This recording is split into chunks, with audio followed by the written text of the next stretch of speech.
सभी बच्चों को आज का नमस्कार। जैसा कि हमने वीडियो पहले भी बनाया है और बहुत सारे वीडियो बना चुके हैं और हम चाहते हैं कि आप लोग सभी वीडियो देखें और उससे ज़्यादा से ज़्यादा फ़ायदा उठाने की कोशिश करें। जेनेटिक्स के क्षेत्र में भी मैं धीरे धीरे मेहनत करके आपके लिए वीडियो तैयार कर रहा हूँ और वो वीडियो आपके लिए बहुत इम्पॉर्टेंट है, खास करके एग्जामिनेशन पॉइंट ऑफ व्यू से। तो आज मैंने आपके लिए एक छोटा सा वीडियो लेके आया है, लिंकेज एंड रिकॉम्बिनेशन।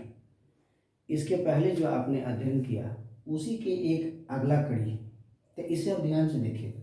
इसमें लिंकेज वर्ड है या रिकॉम्बिनेशन वर्ड है। इसमें देखिएगा, ये देखिए वैज्ञानिक का नाम लिखा हुआ है मॉर्गन। तो मॉर्गन साहब ने क्या किया कि ड्रोसोफिला के ऊपर डायहाइब्रिड क्रॉस कराया, बहुत सारे डायहाइब्रिड क्रॉस कराए। हमेशा याद रखिएगा, ये जितना भी हम बता रहे हैं वो सब के सब बहुत इंपॉर्टेंट है। Morgan carried out several dihybrid cross in Drosophila। Drosophila के ऊपर बहुत सारे डायहाइब्रिड क्रॉस कराए। किस लिए भाई? To study the genes that were sex linked, genes की स्टडी करने के लिए उन्होंने ड्रोसोफिला पर ढेर सारे डायहाइब्रिड क्रॉस का एक्सपेरिमेंट किया। जितने भी क्रॉस किए तकरीबन सब क्रॉसेस जो थे वो मेंडल ने जो पी पर एक्सपेरिमेंट किया था, सब उसी के समान आ रहा था। जैसे हम कहते हैं 9:2, 3:2, 3:1, तकरीबन वैसा ही सब आ रहा था। एक उन्होंने एक्सपेरिमेंट किया, एग्जाम्पल देखिए दिया हुआ है। मॉर्गन्स ने हाइब्रिडाइज्ड किया एक कैरेक्टर पर जिसका नाम है yellow body white eyed female. Female कैसा है? तो येलो बॉडी है, शरीर पीला है, वाइट आइड है, आँख उजला है। इसको उन्होंने क्रॉस कराया ऐसे ड्रोसोफिला से मेल से जो ब्राउन बॉडी का था और लाल आँख का था। जब इन दोनों को डायहाइब्रिड क्रॉस कराया गया तो जो भी F1 जनरेशन में आया वो F1 जनरेशन को पुनः इंटर क्रॉस करा दिया गया। इंटर क्रॉस कराने के बाद जब ये रिजल्ट देखे तो उनको ये पता चला कि जो मेंडल का डायहाइब्रिड क्रॉस का रेशियो है 9:2, 3:2, 3:1, उससे अलग रिजल्ट आ रहा है। यानी मेंडल का जो रिजल्ट है वो 9:3:3:1 का रिजल्ट है, लेकिन ये रिजल्ट से हट करके रिजल्ट आ रहा है जब उन्होंने इस डायहाइब्रिड क्रॉस को कराया। Yellow body white eyed female का, brown body red eye male के साथ। हमेशा याद रखिएगा, ये पोर्शन बहुत इंपॉर्टेंट है, एग्जामिनेशन पॉइंट ऑफ व्यू के लिए बहुत बहुत इंपॉर्टेंट है, इसे भी याद रखिएगा। तो जब इसको कराया गया, फीमेल को ये ले लिया गया, मेल को ये ले लिया गया, कराया गया, तो ये रेशियो नहीं आया। अब देखिए उसके बाद मॉर्गन और उसके जो ग्रुप थे observe the two genes did not segregate independently. जब ये रिजल्ट नहीं आया तब उन्होंने परीक्षण किया तो देखा, मॉर्गन और उसके साथियों ने जब परीक्षण किया तो देखा कि दोनों जीन्स, ये दोनों जो जीन्स हैं वो दोनों एक दूसरे से अलग नहीं हुए। जैसे रूल्स यही ना था कि सेग्रीगेशन, लॉ ऑफ सेग्रीगेशन का रूल था कि भाई जितने भी तरह के जीन्स होते हैं सब एक दूसरे के इंडिपेंडेंट होते हैं और सेग्रीगेशन के समय एक दूसरे से अलग हो जाते हैं। लेकिन यहाँ पर थोड़ा सा चैप्टर उलट गया। यहाँ पर क्या हुआ कि जो दो जीन्स हैं डिड नॉट सेग्रीगेट, दोनों जीन्स स्वतंत्र रूप से सेग्रीगेट नहीं किए, अलग नहीं हुआ। हमेशा इस पॉइंट को याद करिएगा, यही मेन पॉइंट है आपका लिंकेज आने का, यही मेन पॉइंट है।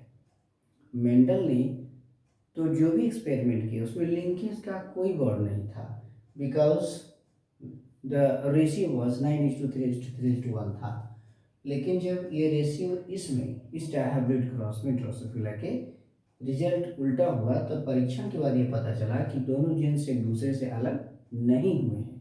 अब आगे देखिएगा, उस समय तक मॉर्गन और उसके कॉलेज ये जानते थे कि जो जीन्स होते हैं लोकेटेड होते हैं। हमेशा याद रखिएगा, genes located on X chromosomes. उनको उस समय तक पता था कि जीन्स एक्स क्रोमोसोम्स पर लोकेटेड होते हैं और उन्होंने ये भी देखा, क्या देखा कि जब दो जीन्स सेम क्रोमोसोम्स पर होते हैं, जब दो जीन्स सेम क्रोमोसोम्स पर होते हैं तो पेरेंटल जीन कॉम्बिनेशन का जो रेशियो होता है ज़्यादा होता है देन नॉन पेरेंटल के। इसमें देखा गया कि जब एक ही क्रोमोसोम्स हो, सिंपल सी चीज़ है, जब एक क्रोमोसोम्स हो, एक ही क्रोमोसोम्स पर दो जीन्स हो, देखिए लिखा हुआ है द टू जीन्स प्रेजेंट। जब दो जीन्स हो, मान लीजिए क्रोमोसोम्स हुआ, इस पर दोनों जीन्स उपस्थित हो गया, तो एक क्रोमोसोम्स पर अगर दो जीन्स हो तो पेरेंटल कॉम्बिनेशन का रेशियो ज़्यादा होता है नॉन पेरेंटल के। मुझे याद रखिएगा इस पॉइंट पर, बहुत इंपॉर्टेंट पॉइंट है।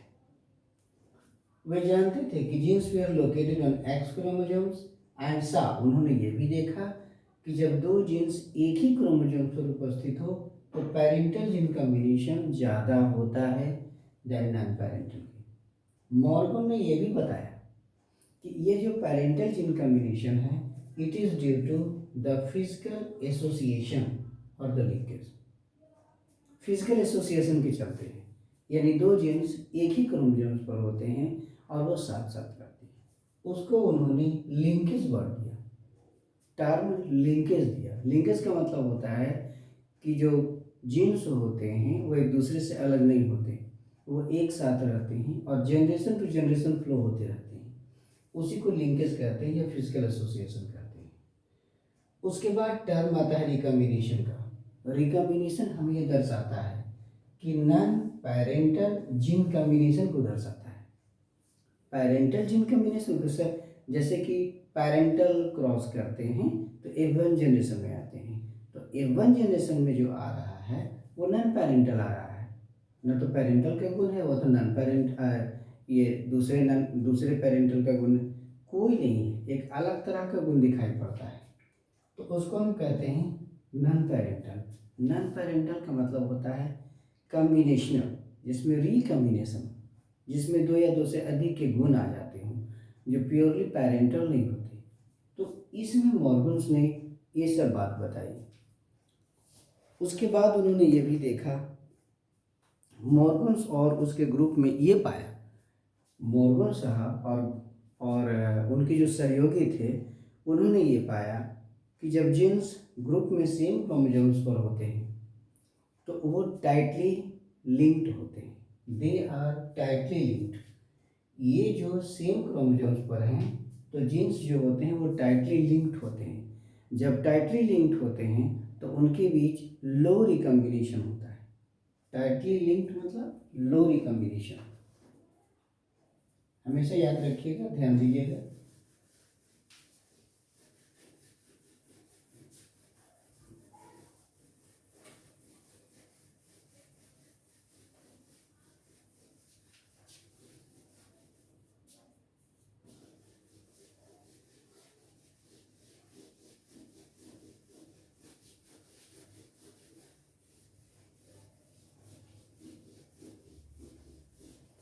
टाइटली लिंक्ड होते हैं। मॉर्गन्स ने देखा,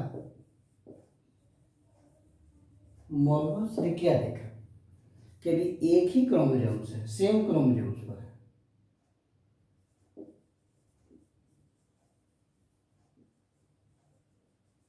सेम क्रोमोसोम्स पर है और उस पर genes are present, same chromosomes, genes are grouped, same chromosomes हैं और उस पर जीन्स ग्रुप्ड है, तो ये क्या होता है, टाइटली लिंक्ड होता है, टाइटली लिंक्ड, टाइटली लिंक्ड होता है। तो इसमें क्या होगा, लो, वेरी लो रिकॉम्बिनेशन होगा, वेरी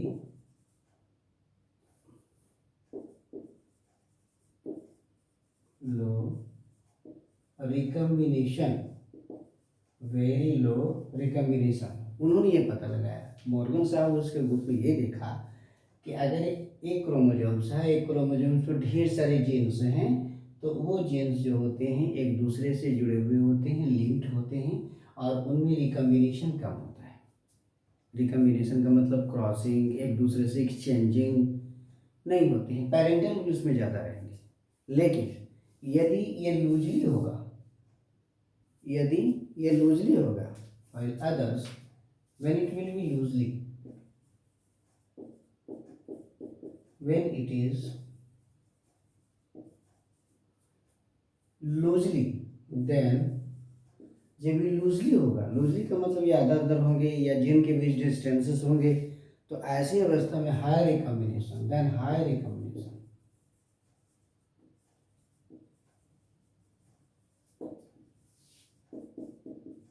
सब थोड़ा सा याद रखना है, समझना है और याद रखना है।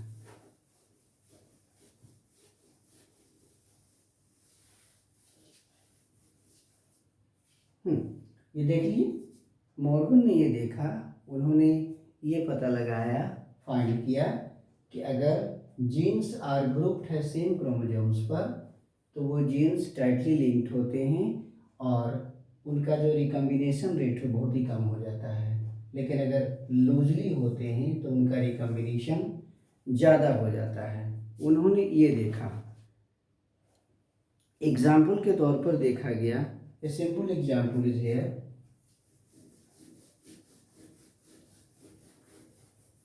मॉर्गन साहब जब एक्सपेरिमेंट किए तो उन्होंने ये भी देखा, जैसे एग्जाम्पल है,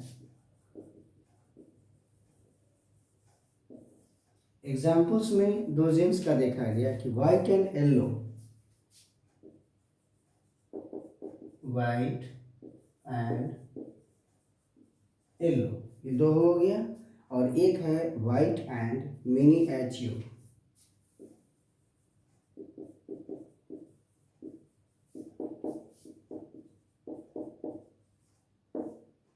ये white yellow, white miniature. तो वाइट येलो में देखा गया कि ये टाइटली लिंक्ड है, टाइटली लिंक्ड है। तो टाइटली लिंक्ड होने के कारण इसका रिकॉम्बिनेशन 1.3 है, 1.3% रिकॉम्बिनेशन। इसका जो रिकॉम्बिनेशन है 1.3 है, जबकि ये जो है लूजली है, loosely attached,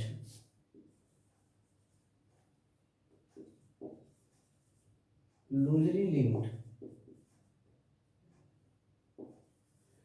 So now the percentage is 37.2, 37.2% recombination। ये सब फैक्ट्स हैं, फिगर है, ये सब आप अच्छी तरीके से याद रखेंगे। एग्जाम्पल के तौर पर उसने देखा कि वाइट और येलो जो जीन्स हैं वो एक दूसरे के काफ़ी नज़दीक हैं, सिंगल क्रोमोसोम्स पर हैं, और इतना नज़दीक हैं कि उनका जो रिकॉम्बिनेशन रेट है, या वैसे ग्रुप में रिकॉम्बिनेशन रेट बहुत कम होता है लेकिन इट इज़ वेरी लेस, ठीक है ना, 1.3%, इट इज़ वेरी स्लो। और वाइट और मिनिएचर जो देखा गया कैरेक्टर, तो ये दोनों एक दूसरे से काफ़ी दूर थे। जैसे मान लिया कि आपका एक क्रोमोसोम्स है, क्रोमोसोम्स पर एक जीन यहाँ है, एक जीन यहाँ है, एक और क्रोमोसोम्स, एक जीन यहाँ है, एक जीन यहाँ है, तो ये टाइटली हो गया और ये लूजली हो गया।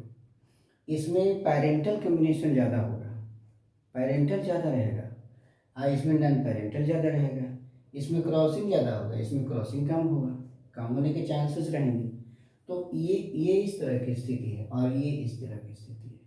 अगर इस तरह की स्थिति है, लूजली लिंक्ड है, तो ऐसी स्थिति में ज़्यादा हमें रिकॉम्बिनेशन ज़्यादा मिलता है, रिकॉम्बिनेशन रेट इज़ मोर मिलता है।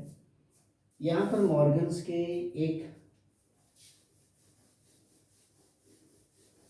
स्टूडेंट्स हैं, यहाँ पर एक मॉर्गन का स्टूडेंट है, उसके बारे में थोड़ा सा हम लोग जिक्र करेंगे। Alfred Stuart went,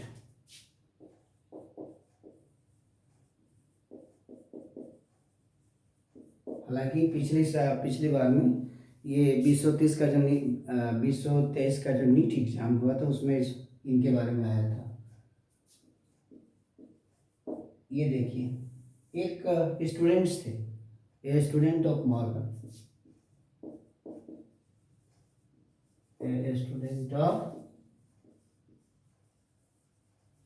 A student of Morgan, उन्होंने use the frequency of recombination, he used the frequency of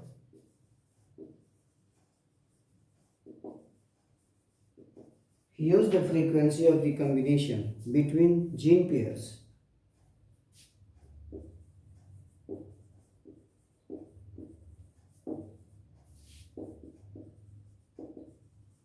of the same chromosomes.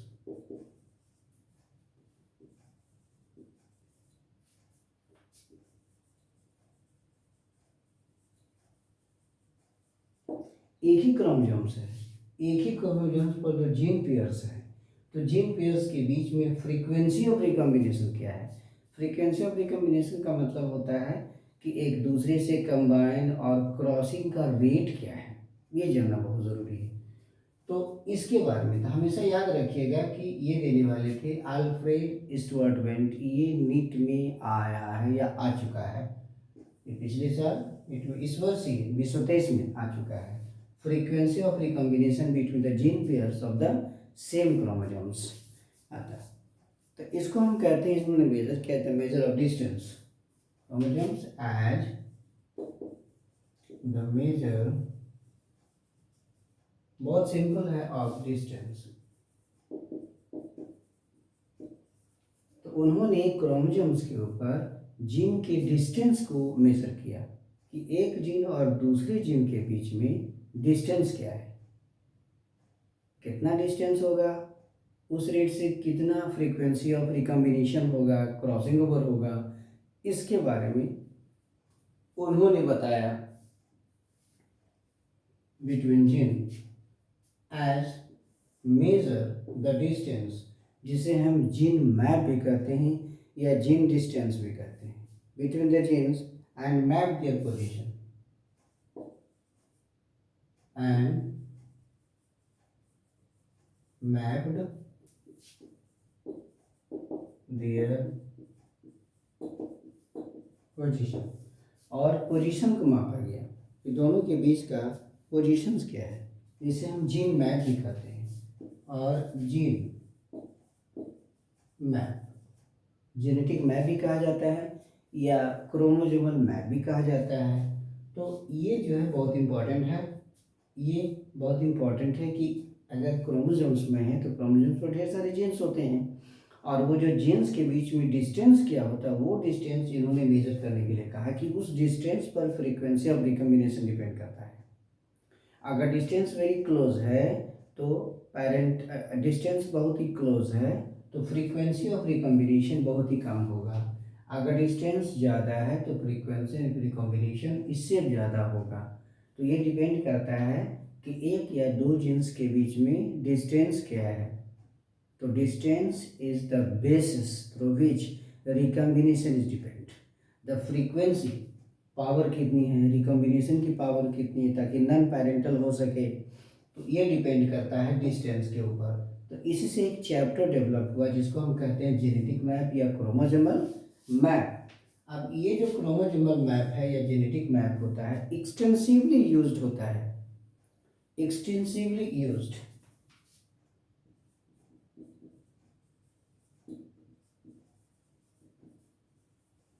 extensively used in sequencing, extensively used in sequencing the whole genome.